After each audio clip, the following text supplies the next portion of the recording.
नमस्कार प्रेक्षकांनो, शुभ विवाह या मालिकेच्या आजच्या भागामध्ये इथे आता आकाश आणि भूमी 3 महिन्यांपूर्वी नक्की काय घडलं होतं हे आता एकमेकांना पुन्हा एकदा नव्याने सांगत असतात.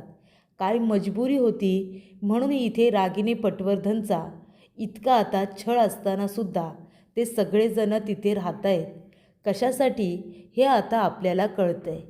तर 3 महिन्यांपूर्वी रागिनी पटवर्धनने आकाश भूमीबरोबरच घरातल्या सर्वांना घरातून हाकलून दिलं होतं. त्यावेळेला भूमीला चक्कर येते आणि मग भूमीला चक्कर आल्यानंतर डॉक्टरांना बोलावलं जातं. तेव्हा डॉक्टर भूमीला चेक करतात आणि म्हणत असतात की हे बघा, त्यांची अवस्था खूपच जास्त बिकट आहे. त्यांना गंभीर आजार झाला आहे. पोटामध्ये त्यांच्या अल्सर झालेला आहे. तेव्हा इथे आता सगळेजण म्हणतात म्हणजे काय, भूमी बरी तर होईल ना. डॉक्टर म्हणतात की नक्की बरी होईल, पण त्यासाठी योग्य ती ट्रीटमेंट आणि जास्तीत जास्त आराम करणं गरजेचं आहे. तेव्हा प्रेक्षकांनो, इथे आता अल्सर नेमका कशामुळे झाला असं माणसे विचारते. तेव्हा डॉक्टर म्हणतात मगाशी तुम्हीच म्हणालात ना, ते काही काळ जेलमध्ये राहिले होते, तेव्हा त्यांनी तिथे काही जेवण खाल्लं नसेल. जे काही खाल्लं असेल ते थोड्या प्रमाणात असेल. तिथून बाहेर पडल्यानंतर बाहेरचं अन्न, त्यानंतर पोटामध्ये त्याचा दुष्परिणाम झाला असेल. सारखं इकडे तिकडे फिरणं आणि त्याचबरोबर अवेळी झोप, यामुळे अल्सरचं प्रमाण हे वाढत गेलेलं आहे. तेव्हा त्याच्यावरती योग्य ती ट्रीटमेंट झाली तर त्यांचं पोटदुखी बंद होईल आणि त्यांना चक्करसुद्धा येणार नाही. तेव्हा मी सांगतो ते ऐका.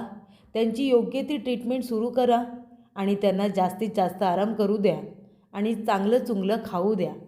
तेव्हा प्रेक्षकांनो, इथे आता अथर्व म्हणतो की आपण कुठे जायचं, आपल्याकडे पैसेसुद्धा नाही आहेत चांगल्या ठिकाणी राहायला आणि भूमिताईची ट्रीटमेंट करायला. आकाश म्हणतो नाही, आता काहीही झालं तरी आपण घर नाही सोडायचं.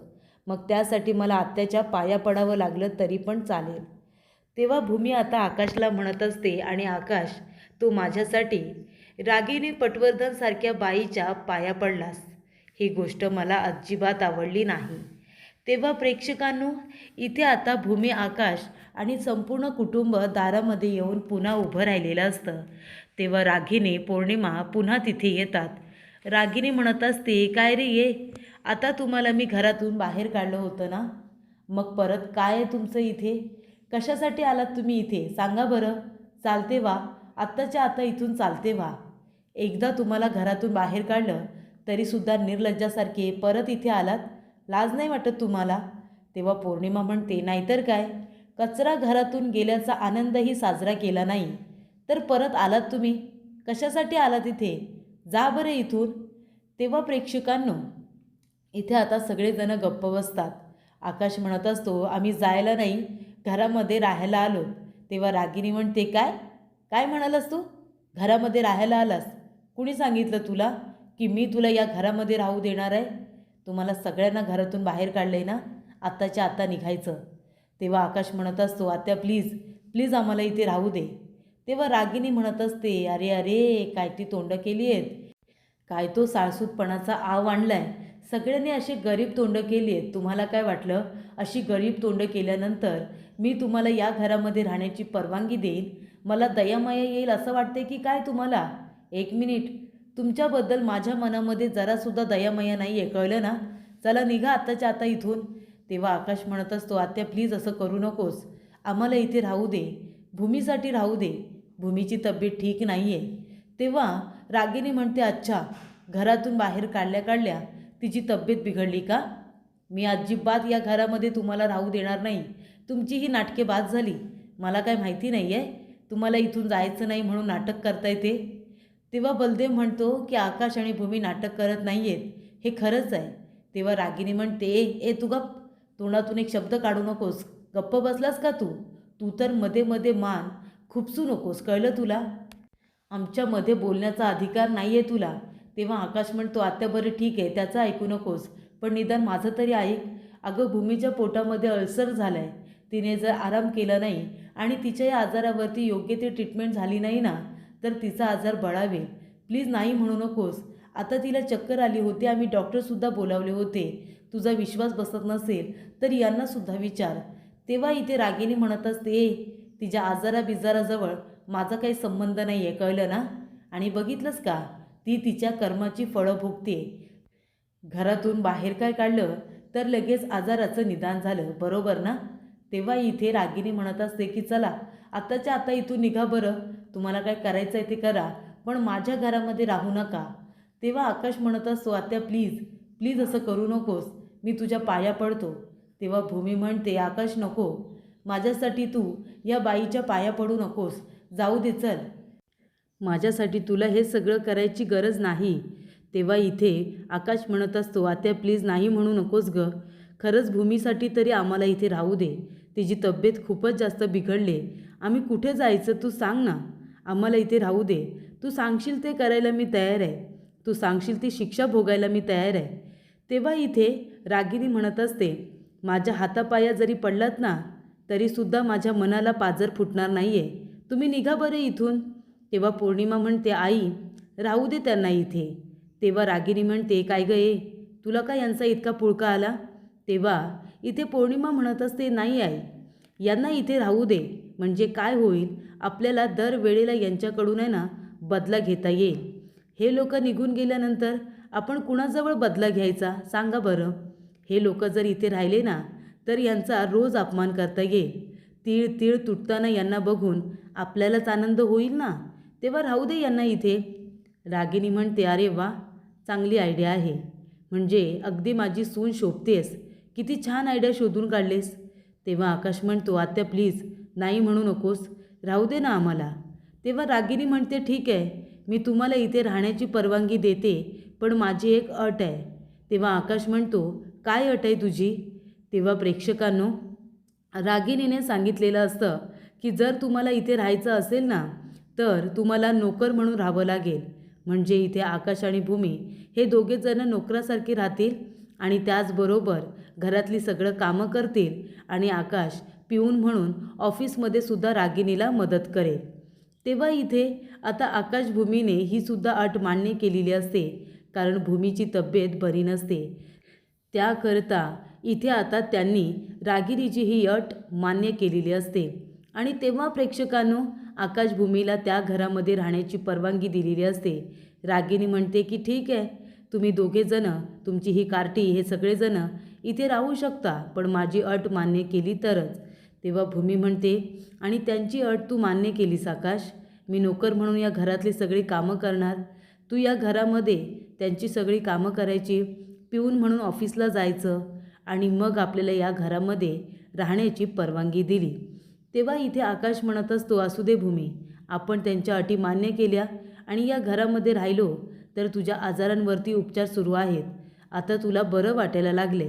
आणि इथे भूमी म्हणते, महत्त्वाची गोष्ट म्हणजे आपण एकमेकांच्या बरोबर आहोत आकाश, आपण एकमेकांबरोबरच आहोत ना, हीच तर आपली ताकद आहे, हे दिवससुद्धा जातील आकाश. तेव्हा इथे आकाश म्हणत असतो की रागिनी पटवर्धनने आपल्याला किती जरी त्रास दिला तरीसुद्धा एका गोष्टीचं समाधान आहे की आपण आपल्या घरामध्ये आहोत. 3 महिन्यांपूर्वी आपण या घराचे मालक होतो भूमी, पण आता आपण या घराचे नोकर आहोत. तेव्हा भूमी म्हणत असते की फक्त आता एका आशेवरती आपण दोघेही जण जिवंत आहोत, हो ना आकाश? ती गोष्ट आपण एकमेकांना नेहमी आठवण करून देत असतो. ती कुठली गोष्ट आहे? तर एका कागदाच्या तुकड्यावरती भूमीने लिहून ठेवलेलं असतं की हे दिवससुद्धा जातील. तेव्हा प्रेक्षकांनो, आता ते दोघेजणं वाचत असतात आणि एक एक दिवस त्या घरामध्ये घालवत असतात. रागिनी पटवर्धनने इथे त्यांना जो काही त्रास दिलेला असतो त्या सगळ्याची परतफेड मात्र ते दोघेजणं करणार हे नक्की. तेव्हा प्रेक्षकांनो, इथे आता भूमी आणि आकाशने संपूर्ण स्वयंपाक तयार केलेला असतो आणि तेव्हा इथे स्वयंपाक तयार झाल्यानंतर ती आता वाढायला घेत असते. डायनिंग टेबलवरती मांडामांड सुरू असते. तेव्हा त्या ठिकाणी आलेली असते मानसी आणि अथर्व. पण मानसी आणि अथर्व हे आकाश भूमीबरोबर का नीट बोलत नाही आहेत ते काही कळत नाही आहे. त्यांना इथे चांगलं चुंगलं खायला मिळते म्हणून ते सुद्धा बदलले की काय? तेव्हा इथे भूमी आता मानसीकडे बघत असते, पण मानसी मात्र खालीच बघत असते. तेव्हा इथे रागिनी पटवर्धन जेवायला आलेली असते. रागिनी म्हणत असते, काय ग ये, वाढ लवकर जेवायला, गरम आहे ना सगळं जेवण? तेव्हा भूमी म्हणते, हो सगळं जेवण गरम आहे. ती म्हणते, नक्की उकडा आला होता ना? तेव्हा भूमी म्हणते, हो उकडा आला होता. तेव्हा ती पटकन आता भूमीचा हात पकडते आणि गरम गरम भांड्याला लावते. तेव्हा इथे भूमीचा हात भाजतो. तेव्हा इथे रागिनी म्हणत असते, काय गं ए, थोडंसं भाजलं काय तर लगेच एवढी घाबरलीस?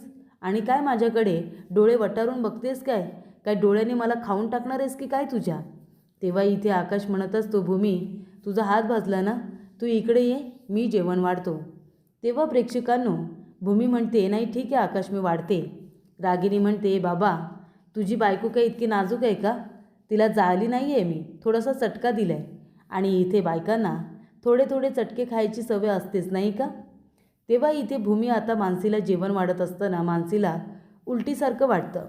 तेव्हा मानसीला कसं तरी वाटत असताना भूमी म्हणते, काय गं काय होतंय? तेव्हा इथे भूमी आता तिला विचारत असते. मानसी म्हणते, काय माहिती मला कसं तरीच होते, मला उलटी आल्यासारखं होतं आहे. तेव्हा ती लगेच तिथून उठून निघून जाते. तेव्हा प्रेक्षकांनो, इथे आता आकाश म्हणत असतो, अगं भूमी मानसीला काय होतं आहे, मी डॉक्टरांना बोलू का? तेव्हा भूमी म्हणते, आकाश अरे गायनेकला बोलव. तेव्हा आकाश म्हणतो, का गायनेकला का? आपली मानसी भूमी. तेव्हा भूमी म्हणते, हो आकाश, आपली मानसी प्रेग्नेंट आहे, म्हणूनच तिला उलट्या झाल्या ना. तेव्हा ते दोघेजण एकमेकांना कॉंग्रॅच्युलेट करत असतात की तू काका होणार आहेस. तेव्हा आकाश म्हणतो, आणि तू मावशी आणि काकू एकाच वेळी दोन्हीसुद्धा होणार. तर इथे अथर्व म्हणत असतो, मी किती वेळा सांगितलं मनूला अवेळी काही खात जाऊ नकोस म्हणून, आणि बाहेरचं सुद्धा खात असते. तेव्हा इथे रागिनी म्हणते, अरे नाही अथर्व, तुला माहिती नाही आहे का, आनंदाची बातमी आहे, आपण आनंद साजरा केला पाहिजे. अथर्व म्हणतो, आई अगं काय बोलतेस तू हे, तिला उलट्या होत आहेत आणि आपण आनंद साजरा करायचा? तेव्हा रागिनी म्हणते, अथर्व अरे कधी मोठा होणार आहेस तू, कधी कळणार आहे तुला? तेव्हा अथर्व म्हणतो, आई अगं काय झालं, काय बोलतेस तू, काय कळणार आहे मला? तेव्हा रागिनी म्हणत असते, अरे अथर्व तू बाबा होणार आहेस, बाबा, कळते का तुला? तेव्हा अथर्व म्हणतो, काय म्हणू खरंच? तेव्हा मानसी म्हणते, हो खरंच. तेव्हा अथर्व मानसीला उचलतो आणि गोल फिरवतो आणि म्हणत असतो की मनू खरंच आपण आई बाबा होणार आहोत. तेव्हा मानसी म्हणते, हो आपण आई बाबा होणार आहोत. तेव्हा अथर्व म्हणतो, या वेळेला आपली IVF ही सक्सेसफुल झाली. तेव्हा इथे रागिनी म्हणत असते की मी आजी होणार आहे. आजी, तू इथे पटवर्धन घराण्याला नातवंड देणार आहेस, त्याचा वारस देणार आहेस, ह्या गोष्टीचा मला खरंच खूप आनंद झाला आहे. तेव्हा अथर्व म्हणत असतो, मनू थँक्यू सो मच, खरंच मला खूप आनंद झाला आहे, इतक्या वर्षानंतर आपल्या आयुष्यामध्ये आनंदाचा हा क्षण आला आहे. तेव्हा इथे भूमी आणि आकाश दोघेजण येतात आणि दोघांनासुद्धा कॉंग्रॅच्युलेट करतात आणि एकमेकांना मिठीसुद्धा मारतात. तेव्हा प्रेक्षकांनो, इथे आता एकमेकांना मिठी मारतात, एकमेकांचं तोंड गोड करायला आलेले असतात. तेव्हा आकाश म्हणत असतो, खरंच म्हणजे अथर्व मला खूप आनंद झाला आहे. कालपर्यंत तू लहान होतास, पण आता तू मोठा झाला आहेस, तू स्वतः बाबा होणार आहेस. तेव्हा इथे भूमी म्हणत असते, हो ना, मनूसुद्धा लहान होती, तिला मी बाळ असताना बघितलं आहे, तिला अंगा खांद्यावरती खेळवले आणि आता तीसुद्धा आई होणार आहे. मला खरंच खूप आनंद झाला आहे भूमी. तेव्हा इथे रागिनी म्हणत असते की चला मागे व्हा, मागे व्हा, कोण आहात तुम्ही? तुमची सावलीसुद्धा माझ्या नातवंडावरती पडता कामा नये, कळलं ना तुम्हाला? चला बाजूला व्हा. तेव्हा इथे भूमी म्हणत असते की आत्या असं का बोलताय, आमची सावली काही वाईट नाही आहे, लागला तर आशीर्वादच लागेल ना त्यांना, आणि तो सुद्धा चांगल्या मनाने देतोय. तेव्हा इथे रागिनी म्हणत असते, कोण आहात तुम्ही आशीर्वाद देणारे, सांगा ना कोण आहात तुम्ही? तुमचा आशीर्वाद कोणी मागितलाय का? लांब व्हा, माझ्या अथर्वपासून आणि मानसीपासून लांब राहायचं, माझ्या नातवंडाच्या आजूबाजूला सुद्धा फिरकायचं नाही, असं प्रेक्षकांनो इथे आता रागिनीने सांगितलेलं असतं. तेव्हा इथे पुढील भागामध्ये पत्रकार परिषद भरवलेली असते. तेव्हा आकाश आणि भूमी यांना नोकर म्हणून हातामध्ये ज्यूस आणि पाणी घेऊन उभं केलेलं असतं. तेव्हा रागिनी म्हणत असते की आता या संपूर्ण एम्पायरची मालिक मी आहे आणि आकाश आणि भूमी हे दोघेजण माझे नोकर आहेत, नोकर. आकाश चल पाणी दे मला प्यायला. आणि काय गे भूमी, तू काय तिथे बघत उभी आहेस, ज्यूसचा ग्लास खाली ठेव, मला दे. तेव्हा भूमी इथे ज्यूसचा ग्लास रागिनीला द्यायला जाते. तेवढ्यातच तिच्या पायावरती तिला आता ठेच लागल्यामुळे ज्यूस सांडतो. रागिनी म्हणते, काय गं काय केलंस हे, माझ्या पायावरती साडीवरती संपूर्णपणे ज्यूस सांडवलास, दिसत नाही का तुला, माझी इतकी महागडी साडी खराब केलीस, चल आता पुसून काढ, तुझ्या पदराने माझा पाय आणि ही साडी पुसून काढ. तेव्हा भूमी आता खाली बसते आणि तिच्या पायावरती पडलेला ज्यूस आपल्या पदराने पुसत असते. तेव्हा इथे रागिनी म्हणत असते, माझा जो काही छळ केला होतात ना तुम्ही, त्या सगळ्याचा वचपा मी तुमच्याकडून घेणार, कळलं का? माझ्या सगळ्या अपमानाचा बदला घेणार. तेव्हा इथे भूमी आपल्या मनामध्ये म्हणत असते की सत्ता बदलते रागिनी पटवर्धन. आज तुम्ही या जागेवरती बसलात, पण लवकरात लवकर तख्तापलटी होणार हे मात्र नक्की, आणि ते मी घडवून आणणार, असं आता भूमी म्हणत असते.